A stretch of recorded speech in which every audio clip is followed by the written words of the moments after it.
Welcome students to our important session. তো আজকের ক্লাসে তোমাদের প্রত্যেককে কিন্তু অনেক অনেক স্বাগত। আচ্ছা, আজকে আমরা যে বিষয়টা নিয়ে আলোচনা করব বা যে টপিকটা নিয়ে আমরা একদম খুব সুন্দরভাবে কনসেপ্টটা ক্লিয়ার করব, সেটা হচ্ছে কোহেলবার্গের নৈতিক বিকাশ তত্ত্ব। আচ্ছা, এবার বলি যে আজকের এই টপিকটা আমরা কোন কোন এক্সামের জন্য পাবো বা কোন কোন এক্সামে এই জায়গা থেকে প্রশ্ন আসে এবং কি টাইপের প্রশ্ন আসে সেইগুলো কিন্তু ক্লিয়ার করব। প্রথমত দেখো, আজকের ক্লাসটা প্রাইমারি টেটের ক্ষেত্রে বা আপার প্রাইমারি টেট বা সি টেট বলো বা স্পেশাল এডুকেশন বলো, সমস্ত এক্সামের জন্য আজকের ক্লাসটা খুব খুব গুরুত্বপূর্ণ। ওকে, এবার কি টাইপের প্রশ্ন এখান থেকে আমরা পাবো সেটা নিয়ে আমি এক্ষুনি আলোচনা করব। তো তার আগে বলবো যে ক্লাসটা কিন্তু অবশ্যই তোমরা পুরোটা করবে, তার সঙ্গে ক্লাসটা লাইক করে দেবে আর প্রত্যেকটা বিষয় প্রত্যেকটা এমসিকিউ সলভ করবে। আর প্রথমে আগে একটু আমরা কনসেপ্টটা ক্লিয়ার করে নিই, তারপরে কি টাইপের এমসিকিউ আমরা এখানে পাবো সেটা নিয়ে আলোচনা করব। আর এখানে তোমরা কি কি পাচ্ছ, মানে ক্লাস তো প্রোভাইড করা হচ্ছে, তার সঙ্গে কিন্তু চ্যাপ্টার ওয়াইজ ক্লাস পাচ্ছ। প্রত্যেকটা চ্যাপ্টার এবং প্রত্যেকটা ইউনিট, প্রত্যেকটা সাব ইউনিট খুব ধরে ধরে বা আমি বলতে পারি ডিপ থটে গিয়ে, ডিপলি গিয়ে কিন্তু তথ্যগুলোকে তুলে ধরা হবে। অল রেকর্ডেড ক্লাস থাকবে, তোমরা তো লাইভ করছো বা লাইভ তো মেবি পাবে এবং তার সঙ্গে কিন্তু তোমরা রেকর্ড ক্লাসটাও পাবে। ক্লাস পিডিএফ পাবে, টিচাররা যে বিষয়গুলো তোমাদের সামনে উপস্থাপন করবে সেইগুলো কিন্তু তোমরা পিডিএফ আকারে পেয়ে যাচ্ছ। আর সাবজেক্ট ওয়াইজ মক পাচ্ছ, ডেইলি মক পাচ্ছ, ফুল মক টেস্ট কিন্তু পাওয়া যাচ্ছে বা আমরা পাচ্ছি। আর তার সঙ্গে যেটা থাকে ক্লাস হোমওয়ার্ক। আচ্ছা, এটার বেনিফিট হচ্ছে আমরা তো বিষয়টা বুঝলাম, বিষয়টা ক্লিয়ার হলো, ধারণা তৈরি হলো, বোধগম্যতা হলো, সমস্তটা হলো। তাহলে এবার আমি কতটা বুঝেছি, আমি কতটা কনসেপ্ট ক্লিয়ার করেছি সেটা আমরা নিজেরাই যাতে খুব ভালো করে বুঝতে পারি, তার জন্য কিন্তু প্রত্যেকটা ক্লাসের শেষে তোমাদের জন্য হোমওয়ার্ক প্রোভাইড করা হবে। ওকে, আচ্ছা, এরপরে সায়েন্সের জন্য রয়েছে তোমাদের তৌফিক স্যার, সিডিপির জন্য রয়েছি আমি সবটা দিয়ে তোমাদের সামনে কনসেপ্ট ক্লিয়ার করব, আমি বারবার বলছি। এবং শুধু পরীক্ষার জন্য নয়, যদি মনে করি যে শুধুমাত্র আমার তথ্যগত জ্ঞানটা দরকার, আমার ব্যবহারিক জ্ঞানটা প্রয়োজন নেই, তাহলে সেক্ষেত্রে আমি পাশ করব, কিন্তু আমি প্রকৃত যে শিক্ষক বা প্রকৃত আমি যে শিক্ষিকা হওয়ার স্বপ্নটা দেখি, সেই পর্যায়ে গিয়ে আমি আমার শিক্ষাদান করার যে স্বপ্নটা আমার রয়েছে সেক্ষেত্রে আমি একটু হলেও ব্যর্থ হব। কাজে আমি বারবার বলছি, শুধু পরীক্ষার জন্য নয়, টোটাল কনসেপ্টের জন্য কিন্তু সিডিপি এবং এই একটা জায়গা, এই চাইল্ড ডেভেলপমেন্ট অ্যান্ড পেডাগজির জায়গাটা যদি আমরা ক্লিয়ার করি, তো মানে প্রত্যেকটা সাবজেক্টে, সেটা ইংলিশ হোক, সেটা বেঙ্গলি হোক বা সেটা ইভিএস হোক, প্রত্যেকটা যে আরও 4টে সাবজেক্ট রয়েছে সিডিপি বাদ দিয়ে, তো সেই জায়গাগুলোতেও কিন্তু আমরা এমসিকিউ ইজিলি সলভ করতে পারবো, পেডাগজি রিলেটেড এমসিকিউগুলো। আচ্ছা, আর কি সোশ্যাল স্টাডিজের জন্য রয়েছে আমাদের সঞ্জয় স্যার এবং ইংলিশের জন্য রয়েছে সুপ্রীতি ম্যাম আর বাংলার জন্য রয়েছে বিশ্বজিৎ স্যার। আচ্ছা, তো এবারে আমরা তো এমসিকিউ তো সলভ করব, কিন্তু কোথা থেকে করব? আদৌ এমসিকিউটা সলভ করার জন্য তো বিষয় সম্পর্কে একটু ধারণা দরকার, তো সেই জায়গাটা আমরা একটু দেখে নেব প্রত্যেককে। এবারে বলছি যে একটু মনোযোগ দিয়ে আমরা একটু বুঝবো। সেটা হচ্ছে কোহেলবার্গস থিওরি অফ মোরাল ডেভেলপমেন্ট। দেখো, আমরা তো প্রত্যেকেই চাই যে আমাদের শিক্ষার্থীরা আমাদেরকে রেসপেক্ট করুক, কিন্তু আমরা চাইলেই তো তারা করবে না। প্রত্যেকেই কিন্তু আমরা প্রত্যেকের কাছে আমরা সম্মান চাই, যাতে আমাদের সবাই সম্মান করুক, ভালোবাসুক, হ্যাঁ, এগুলো আমরা চেয়ে থাকি প্রত্যেকের কাছে। কিন্তু চাইলেই কি এই সমাজের বা এই আমাদের শিক্ষার্থীদের ওরা করবে? একটা বিগ ক্রস যে না করবে না। আচ্ছা, কেন করবে না তাহলে? না করার কারণটা কি? কারণ আমরা সেই পর্যায়ে গিয়ে শিক্ষাদান যে প্রক্রিয়া বা টিচিং, শিক্ষাদান প্রক্রিয়ায় বললাম বা শিক্ষাদান, সেই কাজটা আমরা প্রদান করতে পারছি না, এটাই বলছি। কেন বলছি? কারণ আবারও বলছি যে এই মোরাল ডেভেলপমেন্টে শিক্ষাক্ষেত্রে প্রয়োগের কিছু রুলস বলা হয়েছে, যে আমরা কিভাবে শিক্ষাদান প্রক্রিয়াটা কার্যকারী করতে পারি। আচ্ছা, তাহলে এবারে বলো যে তাহলে আমরা কি করতে পারি, মানে আমরা কি করলে আমরা মানে ভালো বা আমরা নিজেরাও সেইভাবে চলতে পারবো বা শিক্ষার্থীদেরকেও সেইভাবে গড়ে তুলতে পারবো। তো তার জন্য কোহেলবার্গ বললেন যে শিক্ষার্থীদের মধ্যে কিছু নৈতিক দ্বন্দ্ব তুলে ধরতে হবে, এবং এই দ্বন্দ্ব যত কঠিন হবে, অবশ্যই লেভেল অনুযায়ী, আমি ক্লাস 5-এ গিয়ে ক্লাস 12-এর মতন দ্বন্দ্ব দিতে পারি না, দ্বন্দ্ব প্রত্যেকটা মানুষের মধ্যে, প্রত্যেকটা শিক্ষার্থীর মধ্যে এই দ্বন্দ্ব, নৈতিক দ্বন্দ্ব যত তৈরি হবে, সেই সিদ্ধান্ত গ্রহণের ক্ষমতা তত অটুট হবে, এবং বিকাশগত দিকটাও কিন্তু তত শক্তিশালী হবে। আচ্ছা, তাহলে আমরা এটা কার্যকারী কিভাবে করব? ধরো শ্রেণীকক্ষে, এবারে বলি, আমি শ্রেণীকক্ষে গেলাম, শ্রেণীকক্ষে গিয়ে বললাম, আচ্ছা তোমার পরিবারে তোমার কাছের মানুষ খুব অসুস্থ, পরিবারের কোনো দাদা ভাই, এটা না হোক, জাস্ট আমি সিচুয়েশনটা বলছি যে খুব অসুস্থ, তো তুমি তখন কি করবে? খুব অসুস্থ দরুন তোমার তখন কি করা উচিত? তো কেউ বলবে ম্যাডাম ডাক্তারের কাছে নেব, কেউ বলবে হাসপাতালে, কেউ বলবে নার্সিংহোমে। ওই 10 জন শিক্ষার্থী থাকলে 10 রকম মতবাদ হবে, 10 রকম মত দেবে।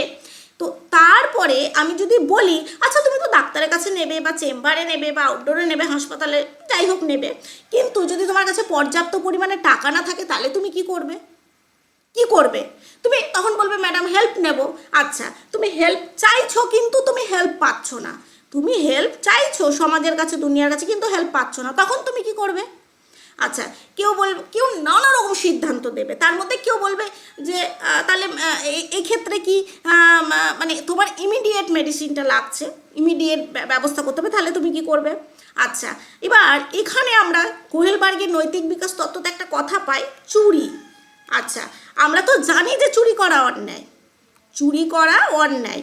এবার আমরা যদি চুরি করি, আমি তো ভালোভাবে সামাজিকভাবে সাহায্য পাচ্ছি না, কোনো কারণে পাচ্ছি না, জাস্ট আমি বোঝার জন্য এগুলো বলছি, হ্যাঁ?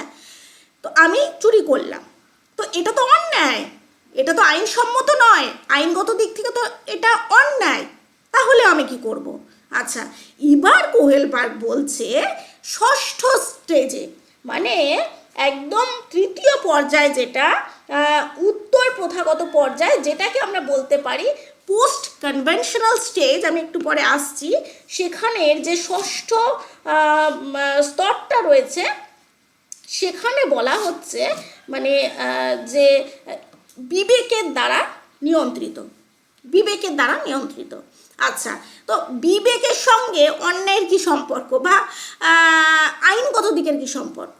সেখানে দেখবে কোনো শিক্ষার্থী যদি খুব মন দিয়ে ভাবে, তাহলে বলবে যে ম্যাডাম আমার কাছে না, আমার কাছের মানুষটা ইম্পর্টেন্ট, আমার কাছের মানুষটা ইম্পর্টেন্ট, আইনগত দিকের থেকেও মানুষটা ইম্পর্টেন্ট। এই কথাটাও হয়তো কোনো শিক্ষার্থী বলতে পারে, তোমাকে মেন্টালি প্রিপেয়ারও থাকতে হবে আমাদের। আচ্ছা, এবার আমি যদি জিজ্ঞেস করি আমার শিক্ষার্থীদের, আচ্ছা এবার তোমাদেরকে যদি বলি যে আইনটা চুরি করা অন্যায়, তা আইনটা বানিয়েছে কে? আইন বানিয়েছে কে? তোমরা বলবে ম্যাডাম মানুষ বানিয়েছে। তো একটা মানুষের জীবন রক্ষার জন্য, একটা মানুষের জীবন রক্ষার জন্য যদি আইনটা ভাঙা হয়, তাহলে কি সেটা খুব অন্যায় হবে? এটা একটা বড় কোয়েশ্চেন মার্ক তোমাদের সামনে আমি দিয়ে রাখলাম, এটাকে নিয়ে ভাবো, তারপরে শেষে গিয়ে আবার আমি আরেকবার এটা নিয়ে ডিসকাশন করব। তার আগে এবার এখান থেকে একটু আমরা বুঝে নিই। দেখো যে স্টেজগুলোর কথা বলছিলাম, দেখো এগুলো কিন্তু স্টেজ হিসাবেও রয়েছে, মানে স্তরগত দিকেই রয়েছে। তো যাই হোক, এর প্রধানত তিনটি পর্যায়, একটা বলা হচ্ছে প্রি কনভেনশনাল স্টেজ, যার মধ্যে রয়েছে 1 এবং 2, যেটাকে আমরা বলা হচ্ছে প্রাক প্রথাগত পর্যায়। প্রাক প্রথাগত পর্যায় এর এজ ডিউরেশন কত জানো? এর এজ ডিউরেশন হচ্ছে 4 থেকে 10। ওকে, তারপরে হচ্ছে কনভেনশনাল লেভেলস, এটা কি প্রথাগত পর্যায়, এর এজ ডিউরেশন কত জানো? এর এজ ডিউরেশন হচ্ছে 10 থেকে 13। ওকে, আচ্ছা, তারপরে চলে গেল পোস্ট কনভেনশনাল স্টেজ, ঠিক আছে, যেটা হচ্ছে উত্তর প্রথাগত পর্যায়, যেটা দাঁড়াচ্ছে 13 বা তার বেশি, আবার 13 বছরের বেশি, 13 থেকে শুরু হলো এটা এবং চলতে থাকলো। তো এই যে 3টে লেভেলের কথা বলা হয়েছে, এর মধ্যে 2টো করে স্টেজ আছে। তো টোটাল কটা স্টেজ হলো? 6 স্টেজ। এবং এর মধ্যে দিয়েই আমাদের জীবন বিকাশ, আমাদের নৈতিকতা, আমাদের দ্বন্দ্ব, সামাজিক অবস্থান, সামাজিক পরিস্থিতি, চিন্তাভাবনার বিকাশ সমস্তটা রয়েছে এই 6টা স্টেজের মধ্যে। আচ্ছা, তো প্রথমেই দেখো আমরা পাবো, একটা পাচ্ছি ওবিডিয়েন্স অ্যান্ড পানিশমেন্ট। এই ওবিডিয়েন্স অ্যান্ড পানিশমেন্ট ব্যাপারটা কি? এবার একটা কথা তোমরা একটু ভাবো যে এই বয়স, মানে আমরা এখানে দেখলাম 4 থেকে 10 বছর, আর একদম প্রি লেভেল মানে হচ্ছে একদম একদম ছেলে বাচ্চা বয়স, আমি 4 বছরই নিলাম। তো 4 বছরের কোনো বাচ্চা নৈতিকতা দ্বারা নিয়ন্ত্রিত হয় না? হয় না? একটু কমেন্ট সেকশনে বলো, 4 বছরের কোনো বাচ্চার কি নৈতিকতা থাকবে না থাকবে না? বিগ ক্রস যে ম্যাম এই সময় নৈতিকতা থাকে না, যখন 4 বছর বয়সে আমরাও ছিলাম, আমাদেরও কোনো নৈতিকতা ছিল না, এক কথায় ছিল না। ওকে, তাহলে এখানে আমরা কি পাবো? এখানে শুধুমাত্র আমরা বাধ্য হই বকার ভয়ে বা মারের ভয়ে। যেমন কি বলা হচ্ছে, শিশু ভালো কাজ করে শাস্তি এড়ানোর জন্য এবং খারাপ কাজ করে না সেটা ভয় পেয়ে, বাবা এখনই আমি দুষ্টুমি করব, আমাকে পিটবে বা আমাকে টিচার বকবে, আমি হোমওয়ার্ক করব না, আমাকে স্কুলে বকবে। এটা নয় যে স্কুলে পড়াশোনা করে যেতে হয়, ভালো করে পড়া বলতে হয়, এই ভয়টা থেকে নয় যে আমি যদি পড়াশোনা না করি আমি স্কুলে বকা খাবো, আমি হোমওয়ার্ক না করলে আমাকে টিউশন টিচার বকবে, বা আমি বাধ্য হলে আমাকে ভালোবাসবে। এখানে কিন্তু কোনো মোরালিটি কাজ করে না। বা এক্সাম্পল স্বরূপ বলা যেতে পারে, আমি মিথ্যে বলবো না, না হলে আমি বকা খাবো। আমি মিথ্যে বলবো না কারণ আমাকে বকবে, স্কুলে বকবে। তাহলে এখানে কি মোরালিটি আছে? বলবে যে না, এখানে মোরালিটি নেই। কি রয়েছে তাহলে? ওবিডিয়েন্স অ্যান্ড পানিশমেন্ট, বাধ্যবাধকতা এবং শাস্তির ভয়ে শিক্ষার্থী বাচ্চা বা শিশু সুআচরণটা করছে। তারপরে রয়েছে কি রয়েছে এখানে, বলছে যে ইন্ডিভিজুয়ালাইজড বা ওরিয়েন্টেশন কনভেনশনাল এক্সচেঞ্জ, যেটা এখানে বলা হয়েছে যে এটা অনেকটা কি জানো তো, এটা অনেকটা একটা আত্মকেন্দ্রিকতা টাইপের। আর এজ ডিউরেশন কিন্তু 4 থেকে 10ই। তাহলে এখানে বলছে আমি কি লাভ পাবো, এটা প্রধান চিন্তা। যেমন একটু রিলেট করো, আমরা যখন প্রাইমারি স্কুলে যেতাম এবং আমাদের বয়স 4 থেকে 10-এর মধ্যে ছিল, বা আমরা এখন তো 6-এ ধরো ক্লাস 1, তাহলে আমরা যখন 3-4-এ পড়তাম বা তারও প্রি প্রাইমারি, এই তুই চাউমিন এনেছিস, আমাকে একটু চাউমিনটা দিবি, তাহলে আমি তোকে একটু কেক দেবো। তুই এত সুন্দর টিফিন এনেছিস, এই তোরা এই জিনিসটা আমাকে দিবি, তাহলে আমি তোকে এই জিনিসটা দেবো। মানে কিছুটা বলতে পারো যে আমি কি লাভ পাবো, এই চিন্তাটা ওদের মধ্যে কাজ করে। বা হ্যাঁ, অনেক সময় হয় যে ঠিক আছে তুই আমার টিফিনটা শেয়ার করছে, আমার টিফিনটা খা, কিন্তু মেইনলি কিন্তু ওরা তুমি আমাকে দিলে আমি তোমাকে দেবো। বা আরেকটা জিনিস এখানে, এই যে তুমি আমাকে দিলে আমি তোমাকে দেবো, সেটা তো একটা আদান প্রদান হলো, কিন্তু এর বাইরে গিয়ে এরা কিন্তু অনুভূতি এই সময় খুব একটা বোঝে না। হ্যাঁ, যখন 10 বছর হচ্ছে একটা বাচ্চা অবশ্যই বোঝে যে কষ্ট দেবো না, মারবো না বা খারাপ কথা বলবো না, এটা বোঝে, কিন্তু নৈতিকতাটা কিন্তু সেই পর্যায়ের হয় না বা যায় না। তবে এখানে অন্যের অনুভূতি বোঝা বা শুধু নিজের দেখা, এগুলোকে একটু গুরুত্ব দেওয়া হয়। অনুভূতিটা সেই পর্যায়েও গিয়ে ওদের ওই জায়গাটা অতটাও স্ট্রং হয় না। তো এটা গেল প্রি কনভেনশনাল স্টেজ, একদম প্রি লেভেল, একদম প্রাক প্রথাগত পর্যায়ে গেল এটা, যেখানে 2টো স্টেজ রয়েছে। কনভেনশনাল স্টেজ, যার এজ ডিউরেশন আমরা দেখলাম 10 to 13, 10 থেকে 13 বছর বয়সের শিক্ষার্থীরা এই এই দুটো জিনিস ওদের মধ্যে খুব দেখা যায়। সেটা কি কি? Good boy, good girl, social orientation. ব্যাপারটা কীরকম, মানে অন্যেরা আমাকে ভালো বলবে কি না এটা কিন্তু খুব গুরুত্বপূর্ণ। আমি ভালো আচরণ করব তাহলে আমাকে সবাই ভালো বলবে, আমি বাবা এই আচরণটা করব না তাহলে আমাকে সবাই খারাপ বলবে। গুড বয় গুড গার্লটা ওদের মধ্যে কিন্তু ভীষণ গুরুত্ব পায়। আমি মিথ্যে বলবো না, কারণ মিথ্যে বললে আমাকে ভালো ছেলে বলবে না বা ভালো মেয়ে বলবে না। আমি দুষ্টুমি করব না তাহলে আমাকে ভালো ছেলে বলবে না বা মেয়ে বলবে না। এই জিনিসটা দেখছিল এখানে বকার মানের ভয়, কিন্তু এখানে সামাজিক স্বীকৃতি বা সবার কাছে সুনাম অর্জনের জন্য বা ভালোবাসা পাবার জন্য এই আচরণটা কিন্তু এখানে করে থাকে। এখানেও নৈতিকতাটা কিন্তু সেই পর্যায়ে যায় না যে ভালো আচরণ করতে হয় সমাজে থাকতে গেলে, হ্যাঁ এটা নয়। এই ভালো বলবে মানে ভালো বলবে কি না এটা প্রধান আর কি, অন্যেরা কি ভাবছে সেটা নিয়ে এরা খুবই কনসার্ন থাকে। ল অ্যান্ড অর্ডার, এখানে দেখো এরপরে এখানে একটু এলো আইন ও সামাজিক দিক। এ ব্যাপারটা কি? সমাজের নিয়ম মানা, ল অ্যান্ড অর্ডার ওরিয়েন্টেশন, মানে কিছুটা নিয়ম নীতি এখানে আসতে শুরু করলো, কিছুটা নিয়ম।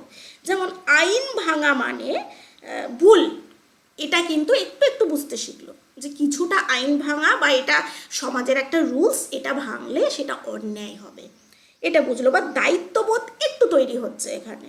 হ্যাঁ, আমি যেমন বলা হলো আমি ট্রাফিক রুল ভাঙবো না কারণ এটা আইনসম্মত নয়, আমি ট্রাফিক আইন মেনে চলবো। এই কনসেপ্টটা এখানে একটু গড়ে যায়। কনভেনশনাল যে জায়গাটা রয়েছে, হ্যাঁ, বা প্রথাগত পর্যায়ে যেটা রয়েছে, এই ধারণাটা শিক্ষার্থীদের মধ্যে একটু গড়ে ওঠে। এটা হলো। এরপরে চলে গেলাম পোস্ট কনভেনশনাল লেভেল। এখানে রয়েছে দুটো স্টেজ, একটা হচ্ছে social empathy, welfare of others, আর প্রিন্সিপাল কনসাস।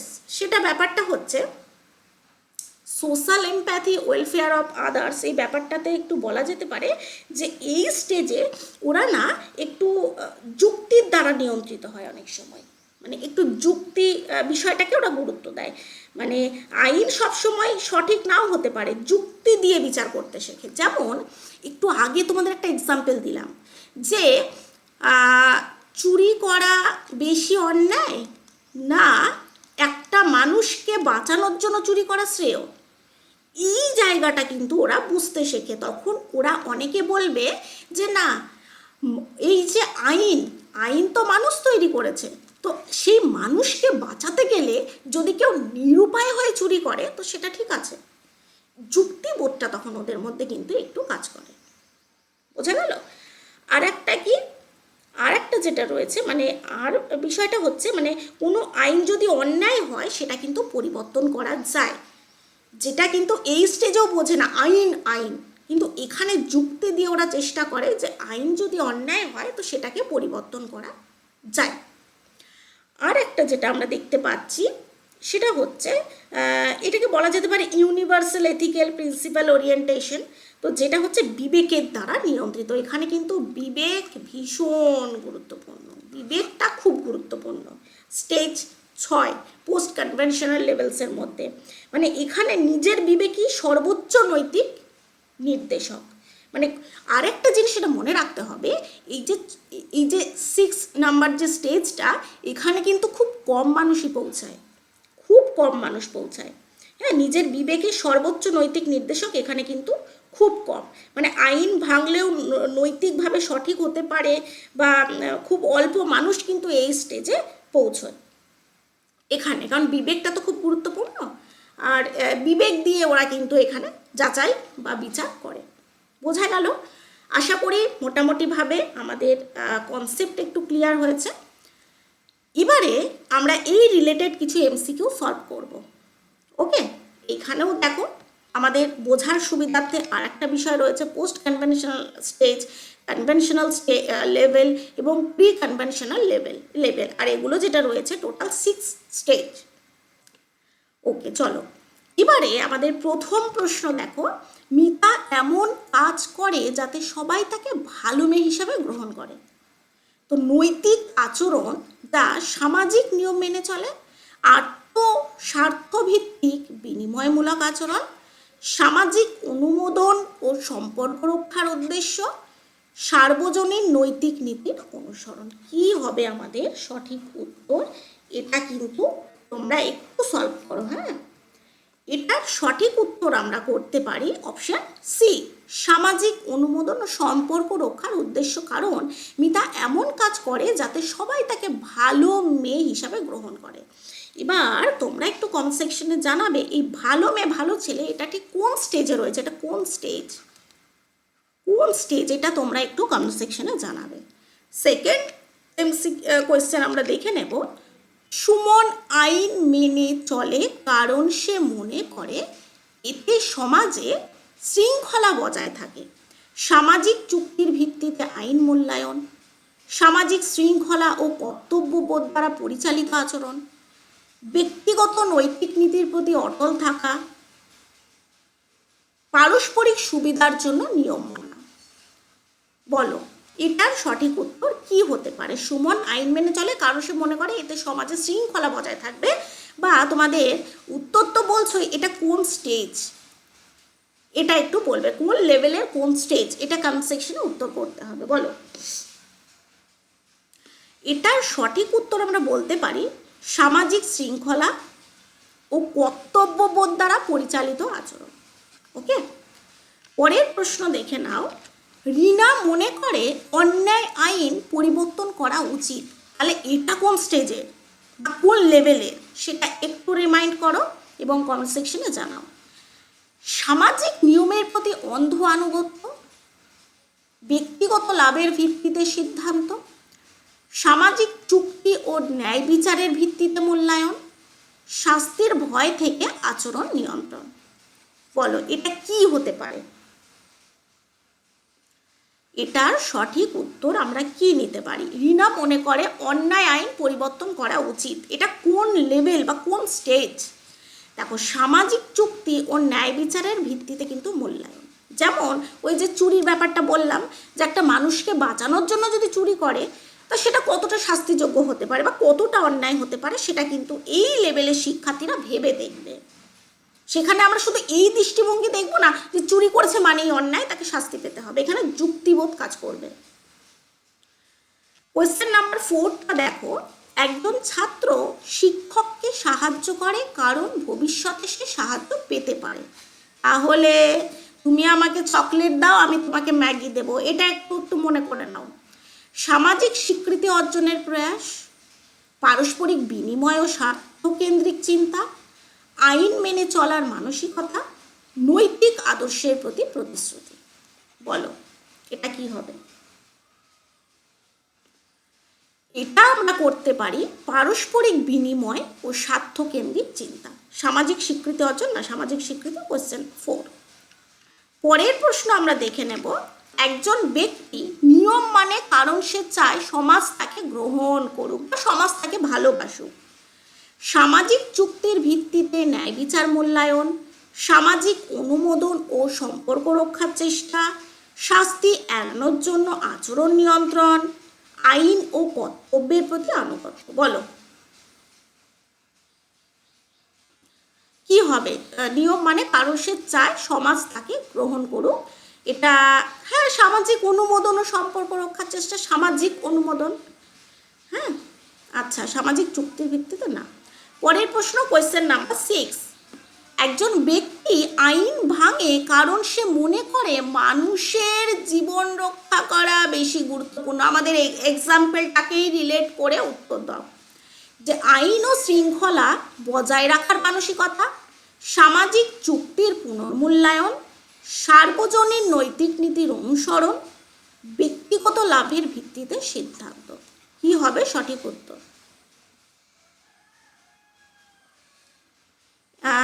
দেখো প্রথমে কিন্তু এটা নিয়ে আলোচনা হয়েছে, তো আমরা সঠিক উত্তর নিয়ে নেব অপশন সি, সার্বজনীন নৈতিক নীতির অনুসরণ। পরের প্রশ্ন। একজন ব্যক্তি নিয়ম মেনে চলে কারণ এতে সমাজে শৃঙ্খলা বজায় থাকে। ব্যক্তিগত নৈতিক নীতির অনুসরণ, সামাজিক চুক্তির ভিত্তিতে মূল্যায়ন, আইন ও কর্তব্যবোধ দ্বারা পরিচালিত আচরণ, সামাজিক অনুমোদন অর্জনের চেষ্টা। বলো। নিয়ম মেনে চলে কারণ এতে সমাজের শৃঙ্খলা বজায় থাকে। একদম, আইন ও কর্তব্যবোধ দ্বারা পরিচালিত আচরণ। পরের প্রশ্ন, কোয়েশ্চেন নাম্বার 8, প্রি কনভেনশনাল লেভেলের মূল বৈশিষ্ট্য কোনটা? আমরা এটা দেখেছি, প্রি কনভেনশনাল যেটা একদম প্রাক প্রথাগত। এখানে কি করে একটা বাচ্চা? সমাজের নিয়ম মানে ব্যক্তিগত নৈতিক নীতিটাকে বোঝে, না শাস্ত্রীয় পুরস্কার ভিত্তিক সিদ্ধান্ত নেয়, না সামাজিক চুক্তি? এটা হচ্ছে সব থেকে সোজা প্রশ্ন। বলো। একদম অপশন সি। চলো পরের প্রশ্ন, কোয়েশ্চেন নাম্বার 9, কনভেনশনাল লেভেলে ব্যক্তি মূলত কিসের দ্বারা পরিচালিত হয়? ব্যক্তিগত লাভ, সামাজিক অনুমোদন ও নিয়ম, সার্বজনীন নীতি, না জৈবিক প্রবৃত্তি? বলো। বলো। কনভেনশনাল লেভেল মানে যে প্রথাগত পর্যায় এবং যার বয়স সীমাটা রয়েছে 10 থেকে 13। তো কিসের দ্বারা পরিচালিত হয় বলো তো? Option B. Very good. পরের প্রশ্ন দেখে নেব, নিচের কোনটা সঠিক মিল? খুব ভালো করে দেখে বলো। Stage 1 social approval, stage 2 law and order, stage 3 good boy good girl, stage 4 social contact. কি হবে সঠিক উত্তর একটু বলো। মানে কোনটা ঠিক, তাই তো? আচ্ছা, এটা কিন্তু ঠিক হয়ে যাবে অপশন সি।